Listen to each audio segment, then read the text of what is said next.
भक्ताला, धाव घेऊन येई भवानी संकट काळाला, माय माऊली दर्शन देई या दिन भक्ताला.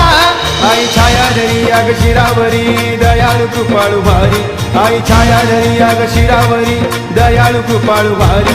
भोळ्या भक्तासाठी ये